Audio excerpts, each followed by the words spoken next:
Hey, it's PMR. I just recently shot a wedding and I wanted to sort of explain all the gear that I chose to use at that wedding. Intro.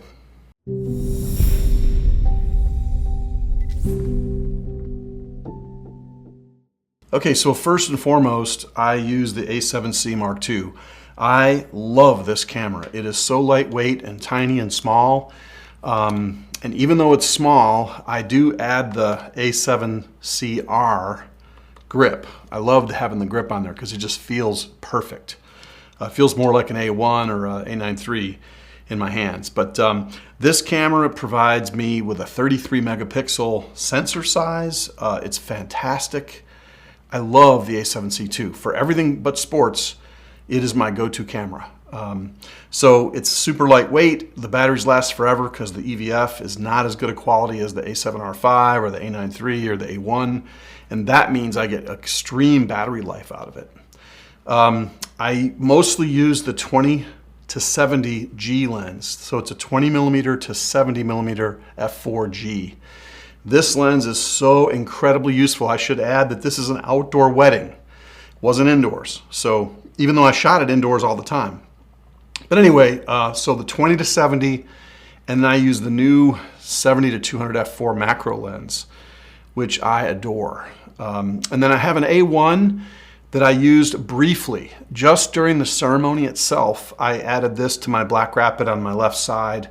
But this was my go-to lens, probably 90%, probably 90% of the pictures I shot was with this.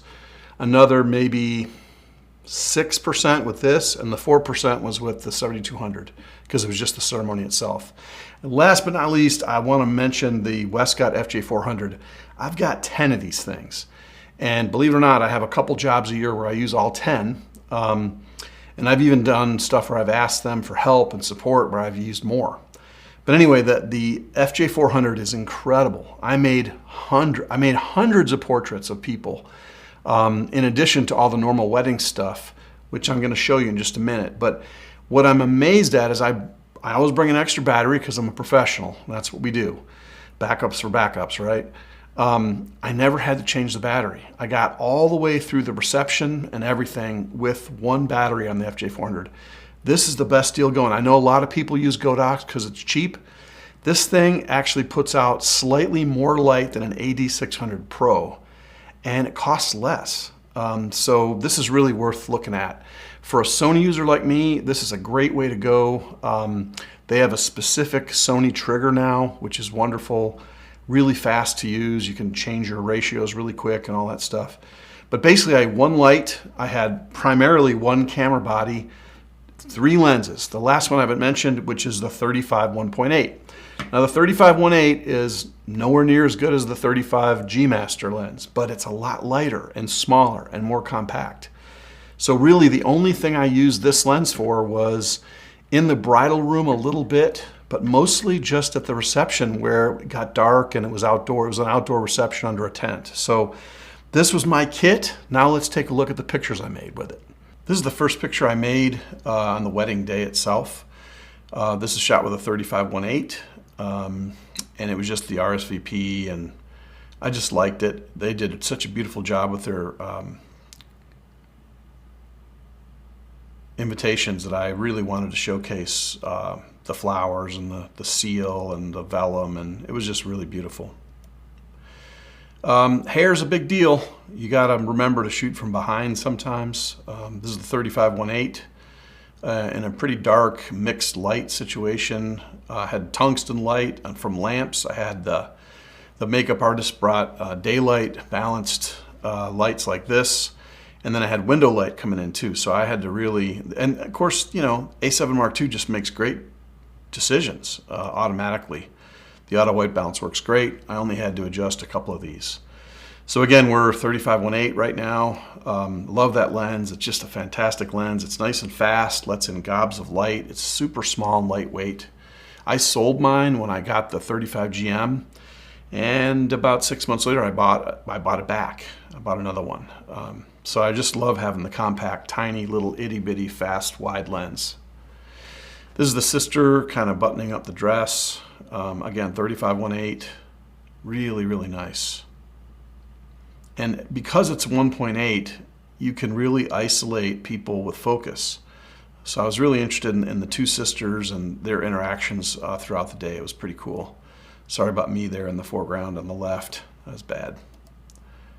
Again, the two sisters together, was really interesting. And throughout the entire wedding day, I was fascinated with the two of them. They just loved each other, but they're really different people.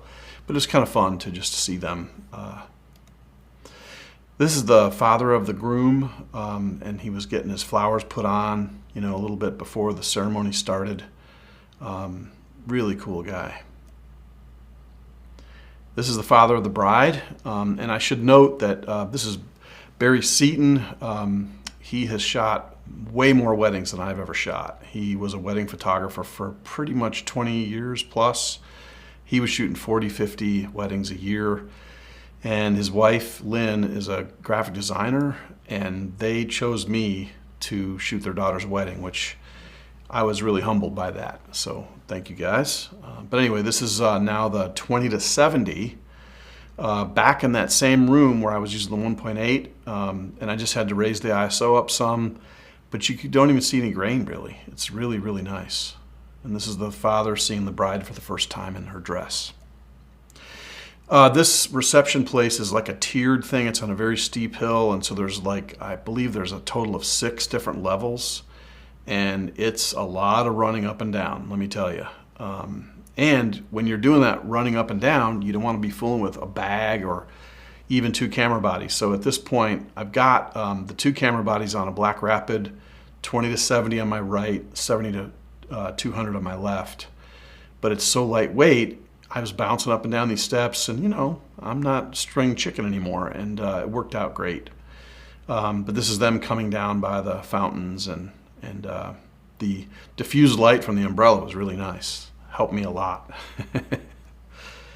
This is just kind of a moment where they're waiting, and the procession's happening down below, and waiting for the music to change and all that kind of stuff. So they're still 3 tiers above the level down by the river where they got married. So here's where I'd really like you to start paying attention to the focal length of the lens. So here's 20 millimeter. This is the sister walking up. Here's 200 millimeter. So I went to my left side. Incredibly bright, crispy, harsh sunlight. This is 1:15 in the afternoon in June.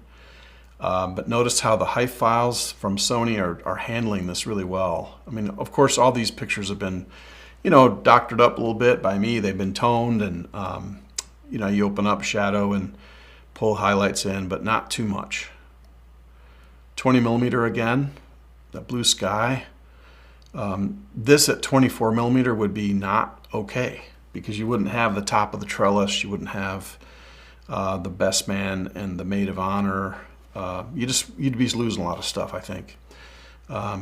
So here's the dad giving her away. 55 millimeter. So I'm zooming in a little bit here. 20 millimeter again. I just love that big tree behind him. This is a magnolia tree. It's kind of a big southern tree of the South, 24 millimeter now. All at f4, wide open, by the way. I'm just changing my shutter speed to control my exposure.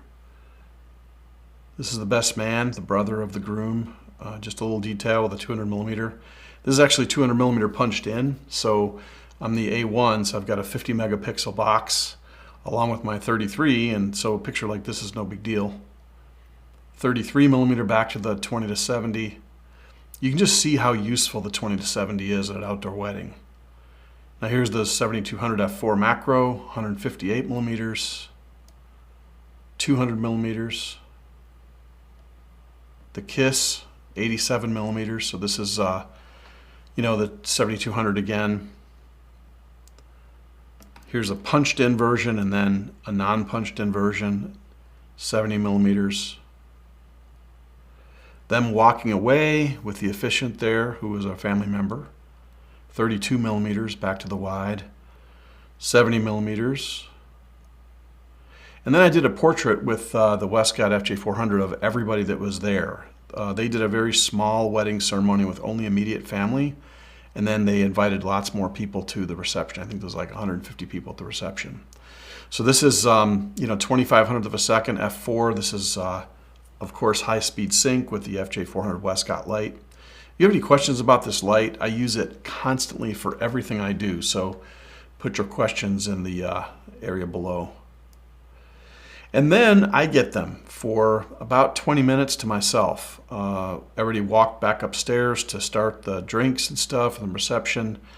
And all these images I just had the A7C Mark II, and I had the 20-70, a trigger on it for the Wescott, and then the one Wescott light with a 36-inch beauty dish, which is how I do most of this stuff. So beautiful. 2000th of a second f4. Here's 38mm with the big yacht going by behind him. Here's on another level as we're climbing up towards the reception area, 28mm f4. 47mm f4, 29mm f4. I'm just able to move slightly and then zoom and find my composition, and then bang, the light goes off and I get all that beautiful fill. 47mm. I must have bumped the aperture because I'm at 4.5 here and I didn't mean to be. But notice how when you get close to the subject, when you get close to people, the background goes out of focus even though I'm not using a fast lens. And I'm using a light too. Then it came time to do these big family pictures. I don't have all those, but I just picked a couple. This is 20mm to get everybody in. 45mm. The zoom is just so incredibly useful. This is the groom's mom and dad.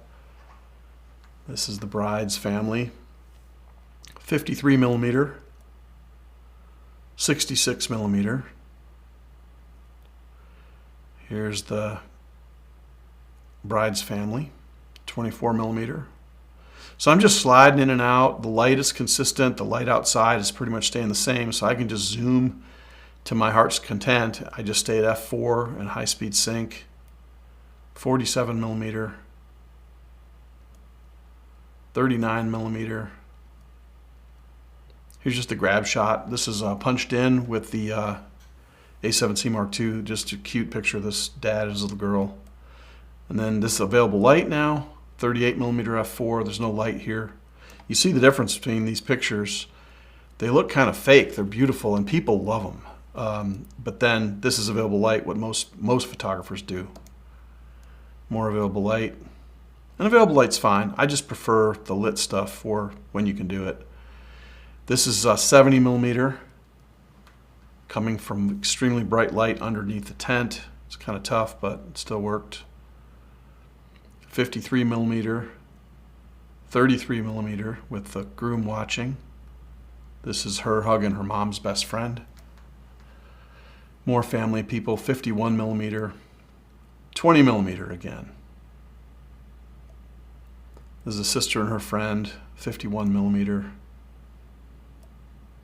52mm, 50mm. These are three best friends. I think they're sisters. I think they're all sisters or something.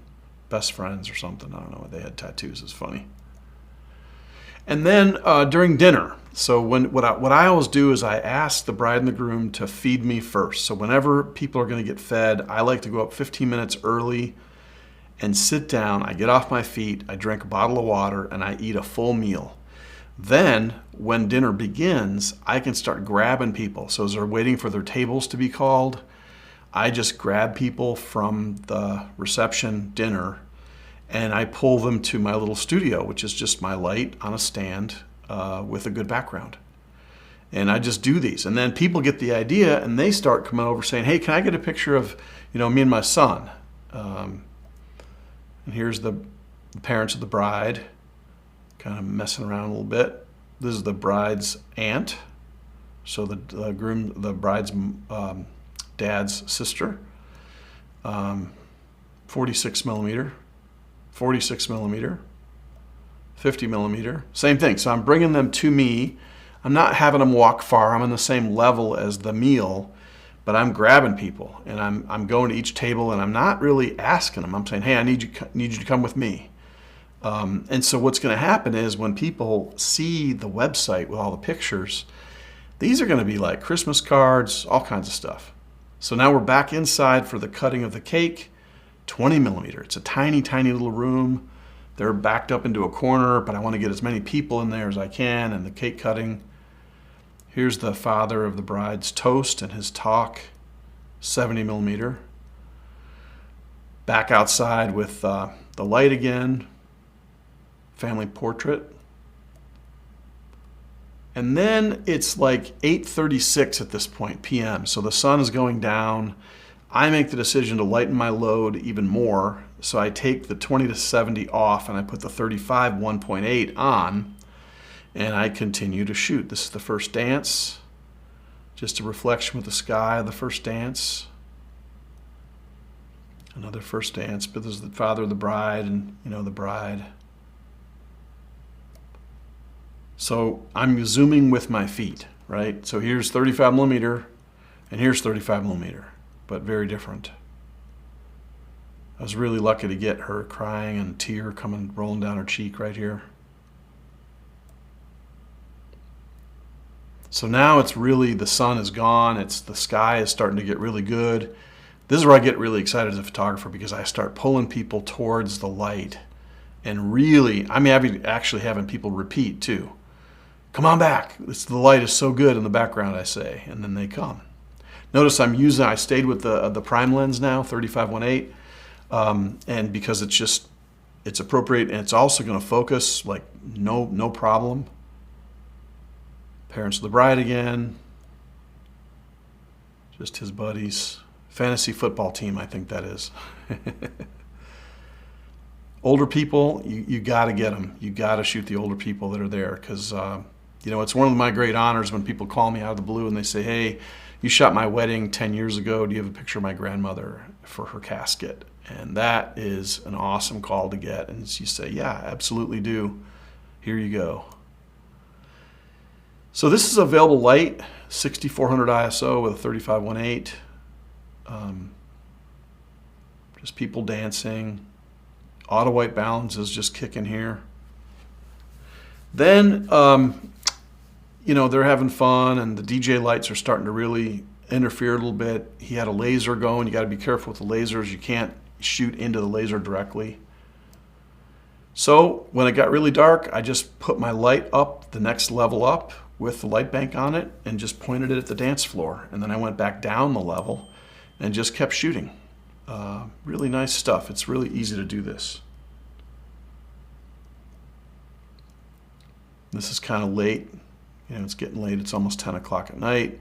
Here's the last dance, which I thought was a nice moment. Tell you, the 35 1.8, it's one of my favorite lenses, and it's not very expensive. 35 1.8, 85 1.8, 20 1.8G. Those are some of the most unsung heroes that Sony makes. They're incredible. And that's, of course, in addition to the 20 to 70G and the 7200 f4G. I love these f4 lenses. And then the parting shot of them going away. And that's it. So I really enjoyed shooting this wedding. I don't shoot many weddings. I usually do 4 or 5 a year, maybe 6 or 7 in a busy year. People that do it every weekend, my hat's off to you. I don't have that kind of energy or stamina or patience, for that matter. But I really enjoy it. When you don't do that many, each one that you do is kind of new, which is kind of cool. I so much appreciate my friends asking me to do this, because, you know, he's a wedding photographer for 25 years and meant a lot to me. So I hope this little video showing the pictures helps you kind of make decisions about whatever you're doing. I really pay attention to comments and questions, and we'll try to get them as quickly as I can. Thanks so much for watching. Outro.